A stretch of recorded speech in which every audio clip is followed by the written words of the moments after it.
tusanyuse okubalaba era tubalamusizza nnyo mwenna.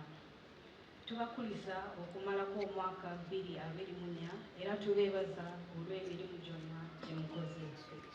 Twebaza nnyo Katonda olw'ekirabo eky'obulamu eri mmwe mwenna era tumusaba ayongere okutukuuma. Abaweereza b'obwa Kabaka gwe mutima gwa Buganda mu by'emirimu. Mmwe mwetoololerwako enteekateeka zonna ezitusoosezza okutuusa obuweereza mu bantu ba Buganda. Omwaka 2024 gubaddemu ebisoomooza bingi naye tubeebaza olw'obutava ku mulamwa ne musigala nga banywevu wakati mu muyaga. Kale mugendere awo. Tuyingidde ekiseera eky'ebikujjuko eby'ennaku enkulu. Tubaagaliza oluwummula olulungi.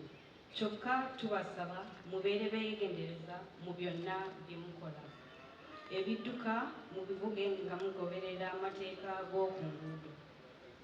Mwekuume obulwadde bwa mukenenya era mwewale obutabanguko mu maka. Twebaza nnyo kwaya ezituyimbidde obulungi olwaleero wamu n'abateeseteese omukolo guno. Tubaagaliza Ssekukkulu ennungi n'omwaka omuggya 2025 ogw'emirembe n'essanyu. Katonda abakuume. Ronald Mutebi, Owookubiri, Ssaabasajja Kabaka.